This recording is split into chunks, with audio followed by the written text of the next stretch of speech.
नमस्कार, स्वागत है आपका। आप देख रहे हैं प्राइम टीवी और मैं कीर्ति लेकर हाजिर हूं खबर दमदार। समाजवादी पार्टी के अध्यक्ष अखिलेश यादव आज उन्होंने कल अलीगढ़ के टप्पल में जाकर वहां पर महापंचायत की। इस दौरान उन्होंने वहां पर योगी सरकार पर तीखा वार किया। अखिलेश यादव ने भारतीय जनता पार्टी की सरकार पर निशाना साधते हुए कहा कि सत्ता के अहंकार ने दिल्ली में बैठे शासकों को अंधा और बहरा बना दिया है और उन्हें देश के लाखों किसानों की पीड़ा का भान नहीं है। उन्होंने योगी सरकार पर हमला बोलते हुए कहा कि एक पुरानी कहावत है, अंधेर नगरी चौपट राजा, लेकिन अब हमारे यूपी में हो रहा है दिन दहाड़े रेप, रात भर गांजा, जिसको भी देखना है यूपी में आ जा। इस तरह की कहावत बोलते हुए उन्होंने योगी सरकार पर निशाना साधा। अखिलेश यादव ने कहा कि हमारे मुख्यमंत्री कहते हैं कि ठोक दो। इस चक्कर में पुलिस और जनता को नहीं पता चल पाता कि किसे ठोक रहे हैं। केंद्र के नए कृषि कानूनों के खिलाफ चल रहे किसान आंदोलन के समर्थन में टप्पल की किसान महापंचायत को संबोधित करते हुए अखिलेश यादव ने कहा कि आंदोलन के दौरान 200 से अधिक किसानों ने अपनी जान गंवाई है, लेकिन मोदी सरकार अभी भी अपने किसानों के साथ ऐसा व्यवहार कर रही है कि मानो वो देश की सीमाओं पर खड़े दुश्मन हो।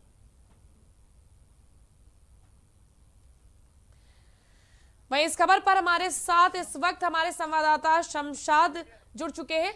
शमशाद जी, मैं आपसे जानना चाहूंगी, जिस तरह से अलीगढ़ के टप्पल से बड़ी शुरुआत अखिलेश यादव ने की है, कहीं ना कहीं उनके लिए गुड लक भी माना जाता है। जिस तरह से उन्होंने अपनी साइकिल रैली का भी आगाज कहीं ना कहीं अलीगढ़ के टप्पल से शुरू किया था, तो क्या महापंचायत की राह पकड़कर क्या कुछ अपडेट है इस पूरी खबर पर, क्या कुछ कहा उन्होंने? और वहां पर आपको बता दें कि वहां पे जो है एक बड़ी रैली का जो है उनने जो है एहतजाज किया था, मगर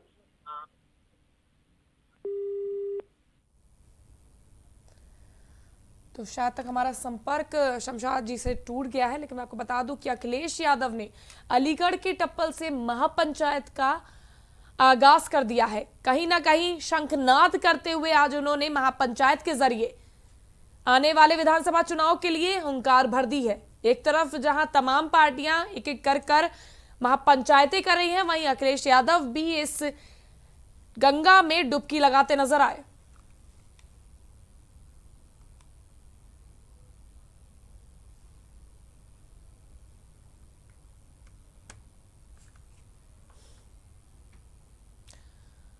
उत्तर प्रदेश में आयुष्मान भारत प्रधानमंत्री जन आयोग योजना के पात्र लाभार्थियों का आयुष्मान कार्ड अब निःशुल्क बनाया जाएगा। अभी तक उन्हें कार्ड बनवाने के लिए 30 रुपए खर्च करने पड़ते थे। जल्द उन्हें प्लास्टिक का आकर्षक गोल्डन कार्ड दिया जाएगा। इसके लिए 10 से 24 मार्च तक प्रदेश में विशेष अभियान चलाया जाएगा। अभी तक प्रदेश में करीब 1.26 करोड़ परिवारों का कार्ड बनाया जा चुका है। सभी 1.06 करोड़ परिवारों का आयुष्मान कार्ड बनाया जाना बाकी है। 63% परिवार ऐसे हैं जिनमें एक भी सदस्य का कार्ड नहीं बना है। स्वास्थ्य विभाग के अपर मुख्य सचिव अमित मोहन प्रसाद ने जन सुविधा केंद्रों और योजना के अंतर्गत सूचीबद्ध अस्पतालों में इस योजना के पात्र लोगों को मुफ्त में कार्ड बनाकर देने के निर्देश सभी सीएमओ को दिए गए हैं। अभी कागज का कार्ड बनाया जा रहा है, जल्द लोगों को प्लास्टिक कार्ड दिया जाएगा। अब तक इसे गोल्ड कार्ड कहते हैं थे, लेकिन अब इसका नाम बदलकर आयुष्मान कार्ड कर दिया गया। फिलहाल 10 मार्च से शुरू हो रहे आयुष्मान भारत पखवाड़े में कार्ड बनाने पर जोर दिया जाएगा, क्योंकि अभी तक 63% परिवार आयुष्मान कार्ड विहीन है। कृषि कानूनों को रद्द करने और एमएसपी को कानूनी जामा पहनाने की मांग को लेकर किसान पिछले 100 दिनों से दिल्ली के सिंघू बॉर्डर, टिकरी बॉर्डर और गाजीपुर बॉर्डर से लेकर तमाम जगहों पर दिल्ली की सीमाओं पर धरना देकर आंदोलन कर रहे हैं। 26 नवंबर से दिल्ली बॉर्डर पर शुरू हुए किसान आंदोलन को 100 दिन पूरे हो गए हैं। आंदोलन के 100 दिन पूरे होने पर किसानों ने मुजफ्फरनगर के रामराज क्षेत्र से ट्रैक्टर मार्च निकालने की घोषणा की है।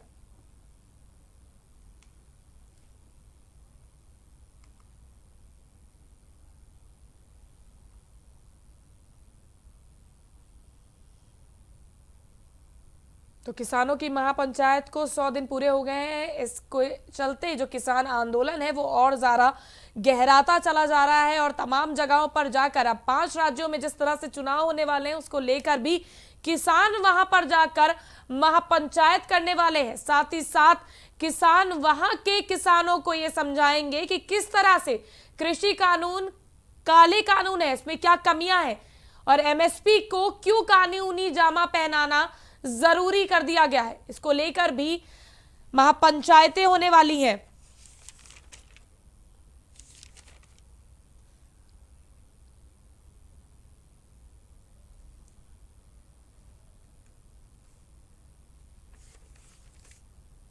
सीजीएसटी माफ कीजिएगा, आयुक्तालय मेरठ के अधिकारियों ने भवन निर्माण सामग्री से संबंधित करीब 200 करोड़ रुपए की फर्जी जाली इनवॉइस जारी करने के एक मामले में मेरठ और गाजियाबाद के एक साथ 11 स्थानों पर छापेमारी की। इस दौरान जांच पड़ताल में करीब 42 करोड़ की जीएसटी की हेराफेरी पकड़ी।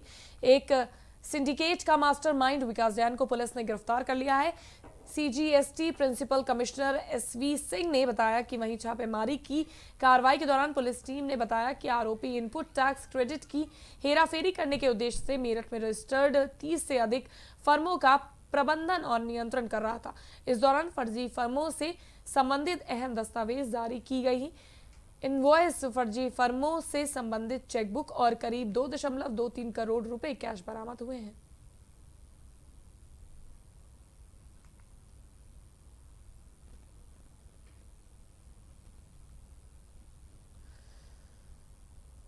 तो जीएसटी हेराफेरी मास्टरमाइंड को लेकर संबंधित अहम दस्तावेज आज जारी की गई। इनवॉइस में फर्जी फर्मों से संबंधित चेकबुकें और करीब 2.23 करोड़ रुपए कैश बरामद हुए हैं।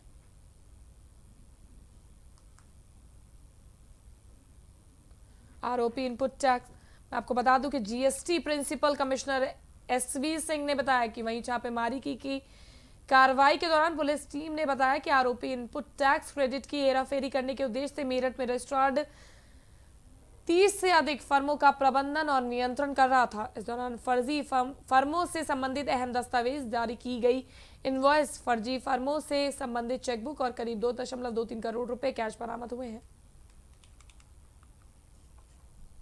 कृषि कानूनों के विरोध में दिल्ली की सीमाओं पर किसानों का आंदोलन जारी है। साथ ही किसान आंदोलन के समर्थन में भी कई शहरों में किसान पंचायत का आयोजन किया जा रहा है।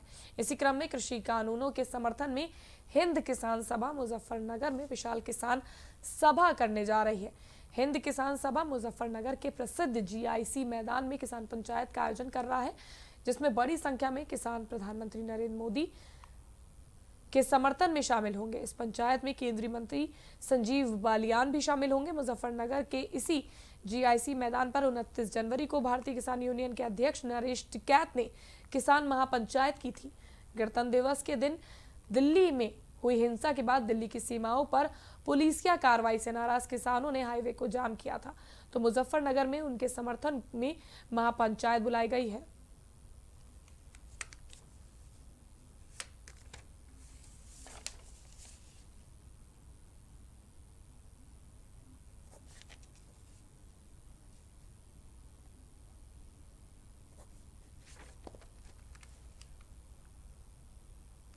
बेसिक शिक्षा विभाग में गड़बड़ियों के मामले में प्रदेश सरकार ने बड़ी कार्रवाई की है। साक्षरता निर्देशक वैकल्पिक शिक्षा उर्दू और प्राचार्य भाषाएं संजय सिन्हा को निलंबित कर दिया गया है।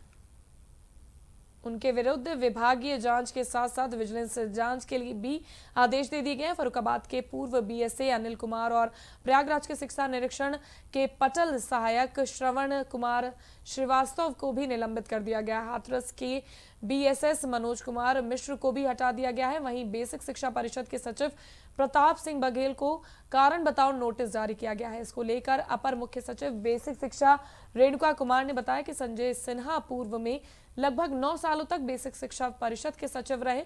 उनके इस कार्यकाल के दौरान विभिन्न तिथियों में गंभीर अनियमितताएं किए जाने की शिकायतें मिली थी। इसी को लेकर महानिदेशक स्कूल शिक्षा विजय किरण आनंद ने शिकायत से संबंधित 20 बिंदुओं की जांच कर निलंबित किया।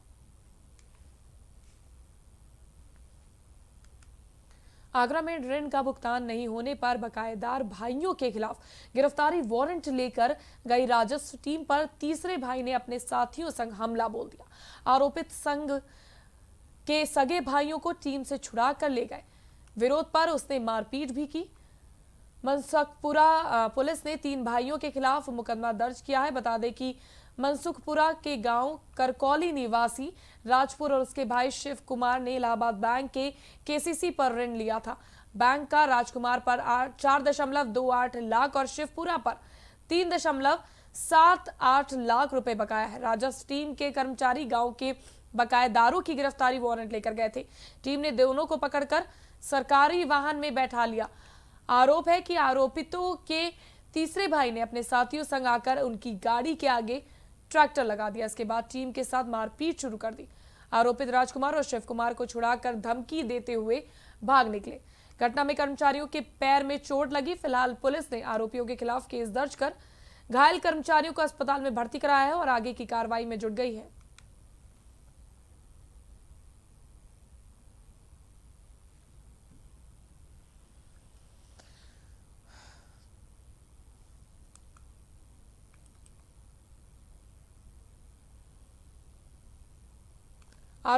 बता दें कि टीम ने दोनों को पकड़कर सरकारी वाहन में बैठा लिया है और वहीं आरोपितों के एक तीसरे भाई ने अपने साथियों संग आकर उनकी गाड़ी के आगे ट्रैक्टर लगा दिया। इसके बाद टीम के साथ मारपीट शुरू कर दी। आरोपित राजकुमार और शिव कुमार को छुड़ाकर धमकी देते हुए भाग निकले। घटना में कर्मचारियों के पैर में भी चोट लगी है। फिलहाल पुलिस ने आरोपियों के खिलाफ केस दर्ज कर घायल कर्मचारी को अस्पताल में भर्ती कराया है और आगे की कार्रवाई शुरू कर दी है। 2 आदमियों के हम पर वारंट थे, शिव कुमार और राजकुमार। उनको हमने गिरफ्तार कर लिया, अपनी गाड़ी में बैठा लिया। कितना बकाया था उन पे? राजकुमार पे बकाया था 4,28,000 और शिव कुमार पे बकाया था 3,78,000। अच्छा। उनका भाई आया, उसने ट्रैक्टर आगे लगा दिया गाड़ी के। और जो मोहित है उसका नाम, उसने ट्रैक्टर आगे लगा लिया और गाँव के कुछ उनके परिवार के इकट्ठे होकर उन्होंने जबरई से हमारे गाड़ी में से उनको उतार लिया। अच्छा, उनको उतार कर लिया। और आपके साथ कोई अबत्ता वगैरह धक्का मुक्की हुई और सड़क पे गिरा दिया। अच्छा, आपने क्या तहरीर दी थाने में? हाँ, मंसूरा थाने में हमने तहरीर दी इसकी। अच्छा, पुलिस कार्रवाई कर रही है। योगी सरकार जिस तरह से अयोध्या में ऐतिहासिक और धार्मिक महत्व वाले स्थलों के सौंदर्यीकरण और संरक्षण पर ध्यान देते हुए शहर का विकास कर रही है, उसी तरह अब पूरे उत्तर प्रदेश में विकास के लिए योगी सरकार तैयार है। ऐसे कौन कौन से शहर हैं जिसमें योगी सरकार विकास करने के लिए तैयार है, आइए जानते हैं हमारी इस रिपोर्ट में।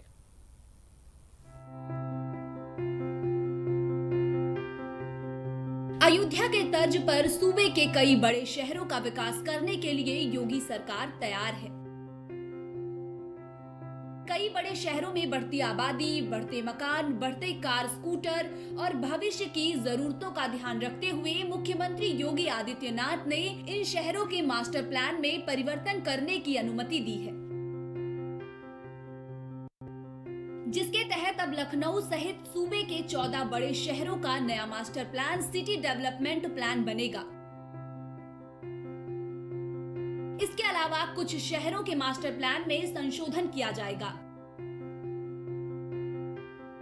नए तैयार किए जाने वाले मास्टर प्लान में ऐतिहासिक और धार्मिक महत्व वाले स्थलों के सौंदर्यीकरण और संरक्षण के कार्य कराए जाएंगे।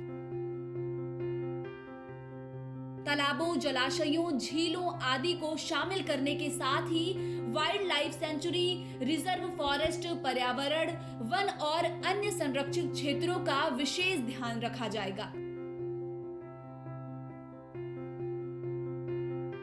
इन बड़े शहरों का सिटी डेवलपमेंट प्लान तैयार करने के लिए आवास विभाग में कंसल्टेंट का चयन करने की कवायद शुरू हो गई है।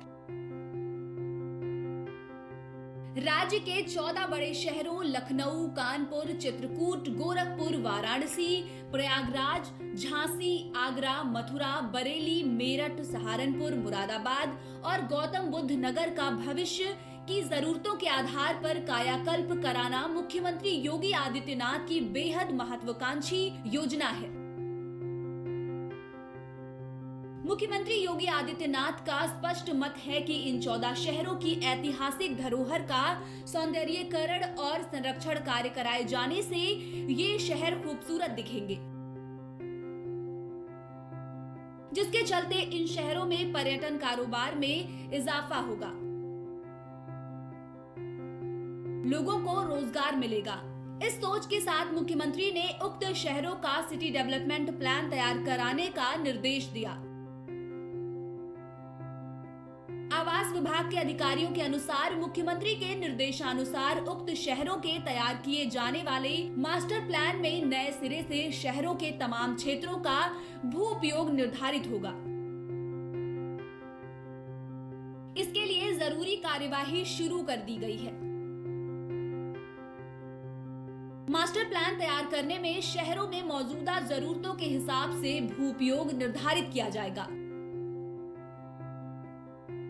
नदियों, हवाई अड्डा, बस स्टैंड, सैन्य क्षेत्रों सहित तमाम चीजों को मास्टर प्लान में प्रदर्शित किया जाएगा। नए master plan geographical information system आधारित होगा। इस संबंध में सचिव आवास की अध्यक्षता में बनी समिति मास्टर प्लान में जरूरत के हिसाब से नई चीजें जोड़ने के लिए प्रस्ताव तैयार करेगी।